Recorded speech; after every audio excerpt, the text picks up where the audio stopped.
Welcome to the Kidsburgh Kidcast. I'm Kristine Sorensen, your host and mom of three. I am so excited to start this new Kidsburgh webcast, a new and easy way to tell you about all the great things in our area for kids and families.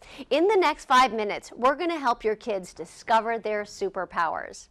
We're going to learn about teaching our kids about government, get advice from our parenting expert on developing super students, and find out about fun events over the next week. First, our top stories. Are your kids up for a challenge? Former Pennsylvania Governor Ed Rendell and Judge Marjorie Rendell have a challenge for you. The Rendell Center for Civics and Civic Engagement is challenging students to learn more about civics in school. A study found only 25% of students are proficient in civics. The Citizenship Challenge includes an essay contest for 4th and 5th graders and educational courses, workshops, and webinars for teachers from kindergarten through 12th grade. The goal is to fill a gap in civic education. And many kids are seeing theater for the first time thanks to an incredible theater company that I got to see myself called Jumping Jack Theater.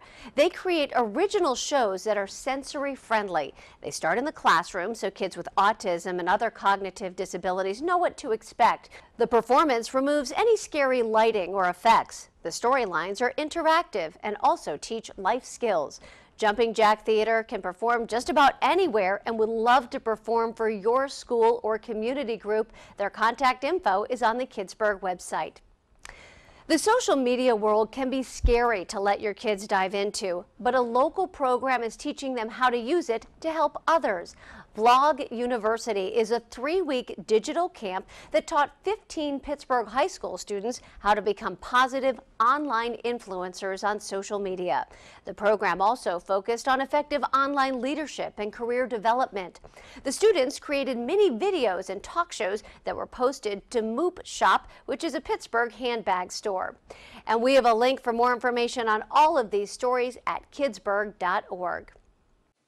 As we harness the superpower qualities of all of our kids, we're setting them up now for success in school. And here with our super students information is Dr. G. Debbie Gilboa, parenting expert. Thanks for being here with us. I'm so glad to talk about this. All right, so what can we as parents do to set up our kids for success in school this year? The first thing you can do as the school year's getting started is interview your kid about what happened last year. What do they think went really well, and what would they maybe like to be different about this school year, not just in the classroom, but at home? And also ask them what they need for homework success, what space in the house, what organizational materials might really be helpful to you and to them so that they can be more responsible for their own homework. Well, I love that because rather than just repeating the same frustrations over and over, you're saying, okay, this happened last year, let's do it different, let's figure out how. And asking your child instead of just deciding yourself gets their buy-in and helps them know that you see this as partially their responsibility. I love it. Okay, what about parents themselves? Sometimes we have things we might need to address. We have to think as the school year's getting rolling, what is it that we want the schedule to look like this year? What new privileges might our kids be ready for this year in terms of walking to school or handling their own backpack stuff in the afternoon? And also, what responsibilities do we want to give them around the house? Their teachers are asking new things of them this grade than they did last grade. We should be considering what could they be doing for themselves as we get them ready for middle school and high school when they should be handling their own lives. What's this year about building? I like it. Okay. And then in terms of privileges, I mean, that changes every year too, right? It absolutely does. So you might have a child who says, I do want to be allowed to walk with my friends without, or I do want to be allowed to do this extracurricular activity. And you say, okay, well then to do that, you need to do some more stuff and earn the money to help pay for some of that. Okay. So delegating, because parents always need help. What should we be asking our kids to do?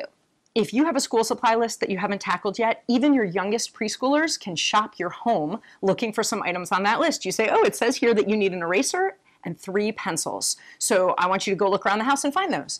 Your elementary schoolers can start to think about packing their own lunch. You still have to guide them about what's healthy. And then you have this thing with middle schoolers where they can be much more responsible for their own schedule and getting themselves ready, understanding what they're going to be involved in. Because by high school, we should be informed by our child what they're doing and have a yes or a no say, but they should be getting ready to organize their own lives. Thanks, Dr. G. And you can get a lot more information from Dr. G at askdrg.com and, of course, at kidsburgh.org. Now from our events calendar, here are some of the top events coming up for your kids. If you haven't seen the Mo Willems exhibit called The Pigeon Comes to Pittsburgh at the Children's Museum yet, you only have a few more days. It leaves September 2nd to tour the country. I think it is the best exhibit the Children's Museum has ever created. Anyone who knows the beloved characters Elephant and Piggy, Knuffle Bunny, and the Pigeon will have so much fun with the many interactive areas. It's great for kids of all ages. Even older kids can learn to draw like the author and illustrator. You might not think of taking kids to a place where they make alcohol, but the Threadbare Cider House has a special family tour this Saturday, August 25th. The tour will teach families about how cider's made and the legend of Pittsburgh's own Johnny Appleseed. And of course, there are tastings while you're there. And explore native animal skins and skulls with the Allegheny County Parks Department on Sunday, August 26th. Kids can touch specimens and discover animal traits through question, answer, and observation. It's from 1 to 3 at the Harrison Hills Environmental Learning Center in Natrona Heights. And you'll find a lot more to do all around our region to help your kids discover their superpowers under events at kidsburgh.org.